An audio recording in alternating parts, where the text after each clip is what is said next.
welcome back to another story time.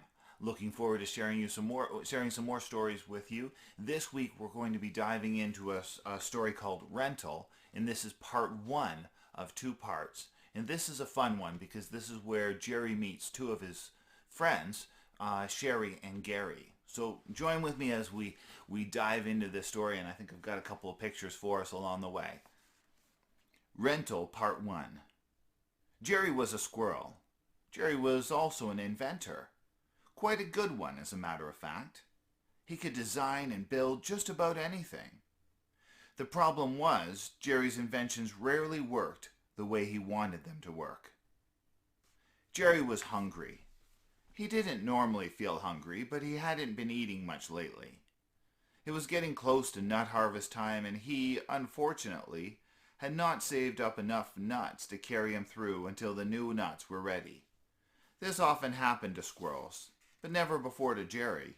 He'd always been careful and planned so well, but this year he had just not been careful enough. He had realized he didn't have enough nuts about 2 weeks earlier and had started to eat less in the hopes of making his supply last. It would be another month before the fresh nuts would be ready. This had left him very hungry, and he started to realize that even if he ate less, he would still run out before harvest time. At first, he tried to get himself invited over to the houses of other squirrels, so they would feed him. He did this with Terry, but then Terry asked if he could come over to Jerry's house the next night. Jerry didn't want to be rude, so he invited Terry and his family over. Terry ate a lot. His family ate more. Now Jerry didn't have many nuts left at all. He looked down into his bin where he kept his food and realized he only had enough for 2 more days. Terry and his family sure did eat a lot. He had to come up with a new idea. He didn't feel that he wanted to starve, so he figured he should find some way to get some food. He thought about selling some inventions, but few squirrels ever really trusted his inventions enough to pay for them. He thought about doing some work for some of the other squirrels. Thought maybe he could do some of Mary's gardening, but when he asked her, she chased him off her property. She didn't like people near her garden. As he stared down into the bin of food and wondered how he could get some more food, he thought of something. He had a way to get food. He could rent out his apartment upstairs. He ran outside into the stairs on the side of his house. They led up to the apartment, and he ran up the steps, opened the apartment door, and ran inside. He hadn't been in the apartment for many weeks, and he took a good look around. It was in great shape. It looked really nice, and as he looked out the windows, he could see a wonderful view of Airyville. He thought it through and realized that he could rent out the apartment for enough nuts to feed him right through till harvest. This was his answer. He ran back downstairs and grabbed a piece of paper. He quickly drew up a little poster to advertise his apartment and ran out with the poster, a hammer and a nail, into the center of town. There was a small tree growing right in the middle of all the houses, and he used his hammer to nail up his poster. Jerry walked back to his apartment with a big smile on his face. He thought to himself about all the nuts he would have as soon as someone came and rented his apartment. This was going to be tasty. He ran back to his house and sat down at his desk. He knew he just needed to wait a little bit and someone would knock on his door. He waited. He waited some more. He waited and waited and waited. Soon the sun began to set and he realized no one was coming that night. Jerry wandered over to his bed and settled in for the night. He was hungry, so hungry, and hoped tomorrow would bring a renter to him. The next morning, Jerry rose out of bed and wandered into the kitchen. He drank a lot of water and ate some nuts. He wondered if maybe his poster had fallen off the tree and was about to head out to check on it when there was a knock on his door. Jerry opened up the door to see not just one squirrel standing outside, but a lineup of squirrels. He was so excited he could almost taste the nuts he was about to get. The first one in line was Mary. He thought that was odd, as Mary had a house, quite a nice one as a matter of fact, and he couldn't see why she would want to rent his apartment. They sat down at the table in his kitchen. "Hi, Mary." Jerry thought this was a great way to start a conversation. "Let's skip the pleasantries, Jerry," Mary replied. "I want to rent your upstairs apartment." "Okay, that sounds good, Mary," Jerry said. He didn't mind skipping the pleasantries with Mary. She was always a hard one to talk to. "I want to rent your apartment for my plants," Mary explained. "I will give you 1 nut a month so I can store all my plants up in your apartment for the winter. They will require lots of dirt, so we will have to fill your apartment with soil, and I'll want to water it every day." "Won't that ruin my apartment?" Jerry asked. "And to ruin my apartment for only 1 nut a month seems like a bad idea to me." Jerry didn't like where this was all going. "It sounds like a great idea to me," Mary said as she stood up and put her hands on her hips. She looked crossly at Jerry and said, "I don't think you're being very considerate. Think about how much this will help me and how much I want this." "I can see that, but if you're watering it every day, where's the water going to go?" Jerry asked. He knew the plants would take some of it, but what if the extra water poured down on him and his house below? "I would think it would pour down on you and your house below," she said. "That might be a bit of a sacrifice for you, but I think that's something you should be willing to do for me." Jerry wasn't sure how, but Mary managed to look even more crossly at him. "Why don't you do this in your house?" Jerry asked. "What?" Mary shouted. "That could ruin my house. Besides, it would make my house all musty and there would be mold. I'm not doing that in my house. That's why I want to do it in yours. Since I'm offering you a full nut a month, you'd think you'd be grateful." Once again, she managed to look even more crossly at Jerry. Mary's face was so scrunched up, Jerry began to wonder if her face was going to cave in on itself. "I think I'm going to talk to the rest of the people outside before I make my decision," Jerry explained as he stood up and led her to the door. The next squirrel to come in was Larry. Jerry wondered why he would want to rent the upstairs apartment. Larry also didn't need a place to stay. He had quite a nice house, not too far from Mary's house. They walked into Jerry's kitchen and sat down at the table.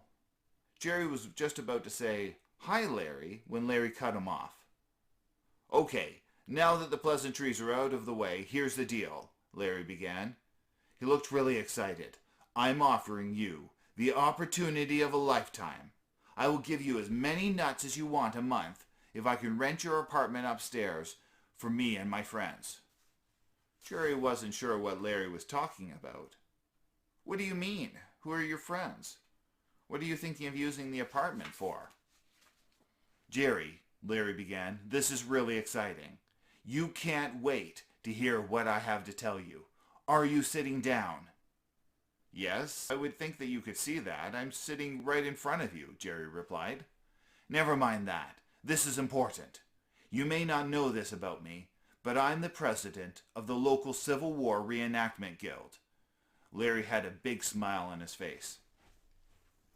"I don't tell people about it because I know they would all want my autograph, but I have to tell you if I'm going to give you such a great opportunity." "I can see how the fame would be a big worry of yours," Jerry replied, still a little unsure where this was all going. Larry leaned in close. "I'm about to blow your socks off." He looked down at Jerry's feet. "Okay, I would if you were wearing socks.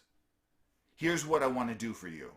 I'm going to rent your apartment so that my friends and I can hold our weekly meetings in your upstairs apartment. Not only that, we will actually be able to hold our reenactments upstairs.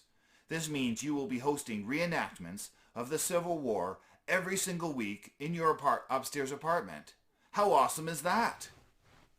"Did we even have a Civil War?" Jerry asked. "I know. That's exactly what I asked when I first heard about it. But then I decided not to ask too many questions, and I just went with it." Larry had a big grin on his face and looked so proud of himself. "So, this Civil War reenactment that you want to do, tell me about it." Jerry was a little worried about what this would do to his apartment. "Well, we have about 80 squirrels that get together. We run around with some old guns and a few old cannons and battle it out like they did back in the day," Larry explained. "I see," Jerry said, although he wasn't sure he actually did. "You know that my apartment is really small, right?" And what's this about firing off cannons in my apartment? Won't that blow a hole in the side of my house? Oh, I expect that'll blow many holes in the side of your house, Jerry. They're pretty amazing cannons, Larry said. I think this might not be the best fit, Larry. I have some other people to talk to. With that, he led Larry to the front door and called in the next person. Most of the people who followed didn't seem to be any better. Many wanted to do things with his apartment that would destroy it and his entire house. They all had houses of their own. They just preferred to do the damage to his house rather than their own house. One guy wanted to use the house as storage for his collection of decomposing leaves. One lady wanted to use his apartment for aerobics classes every morning, afternoon, and 3 times throughout the night. Hat Squirrel even wanted to use his apartment for his gymnastics club to use. At first, Jerry thought this was the best option of all, until he found out they only practiced their gymnastics at nighttime from midnight till 7. Finally, there was only one squirrel. She was old. She was very old. She walked with a little cane and wore spectacles on her face. She was a little hunched over and wore a shawl draped over her shoulders. As she came in, she looked up at Jerry with a sweet smile on her face. She spoke to him in a gentle, kind, grandmotherly voice. "Hello, dear. My name is Shari. It is good to meet you. You have a lovely home here. Would you like some cookies?" She handed a plate of freshly baked nut cookies to Jerry. They smelled delicious, and they were still warm. He raced back to the table and took a bite of one of them. He was so hungry, and they tasted so very good. He looked up at the lady and smiled back at her as she sat down. "Hello, Shari. My name is Jerry." "Yes, dear. I saw that on the poster. It is so very good to finally meet you. You are such a nice, polite young squirrel." She smiled again. She looked just about as sweet as the cookies she had baked. Here is a picture, oops, I can't seem to pick it up, of Shari and Jerry sitting at the table.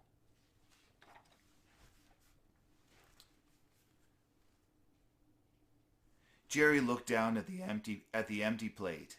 He still felt hungry, but it was so good to have his belly partly full. "I can't pay you very much. I'm just a poor old squirrel, but I think I can pay enough. I would like to rent your upstairs apartment. Would that be okay, dear?" After eating the warm, freshly baked cookies, he almost yelled out, "Yes!" but knew that he needed to be careful. He'd just met so many people who had so many weird things they wanted to do with his house. Do you do gymnastics?" "Dear, I haven't done gymnastics in a long, long time." She smiled sweetly again. "Are you planning on doing Civil War reenactments in my house? Shooting cannons, storing plants, and filling the apartment with dirt and pouring water on them?" Jerry asked.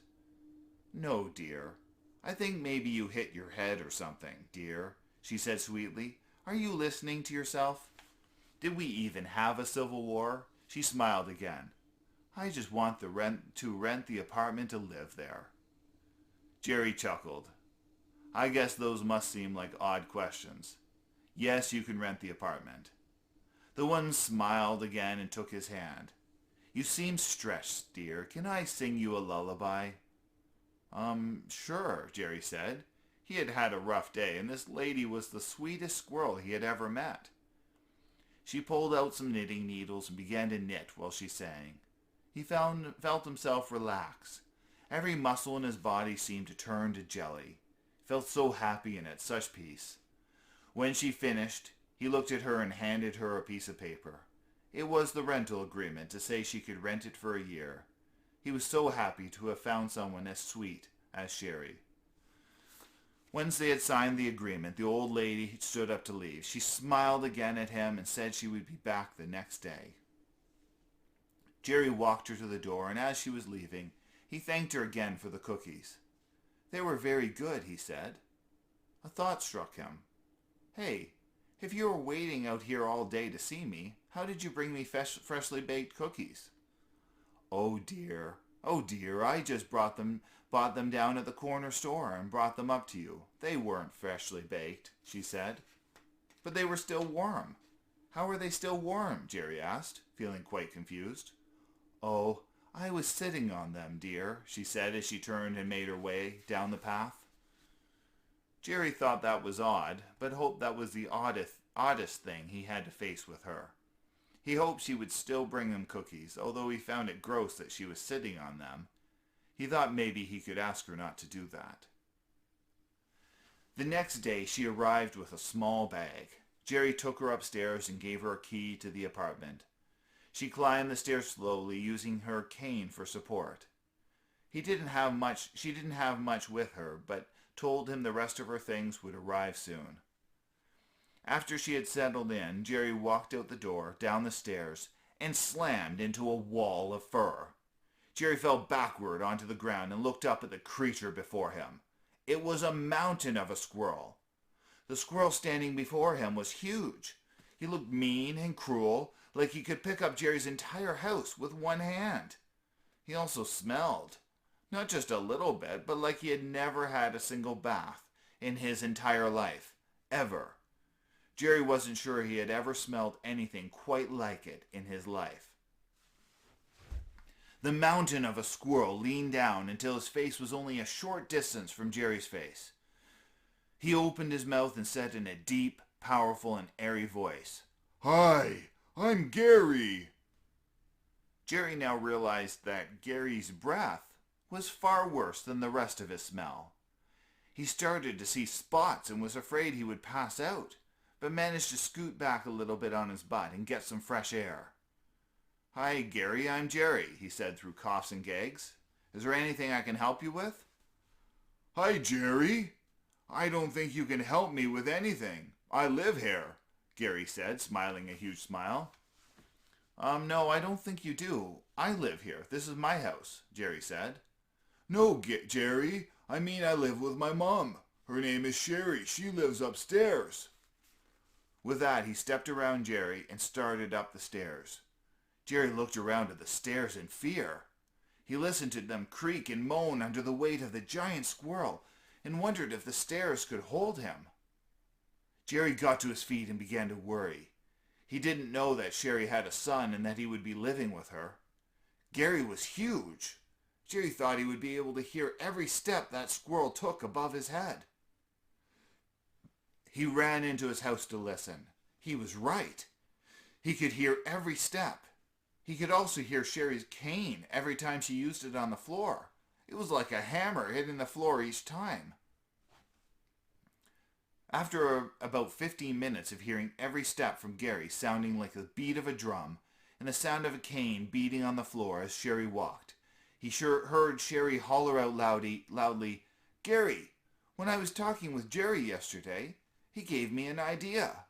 I haven't done gymnastics in a long time. Let's practice." Jerry wasn't sure the ceiling would hold. He quickly ran around the house and braced the ceiling with boards and beams and anything he could find on short notice. He envisioned the entire house coming down. He finished just in time to hear the crashes and bangs of Shari and Gary's gymnastics. To be continued. That's the end of part 1 of Rental, and in part 2 we get to learn a little bit more of what Gary is like and what it's like for Jerry to live with Shari and Gary above him. So anyways, I hope you have enjoyed this story, and I hope you join us next time. See you later. Bye.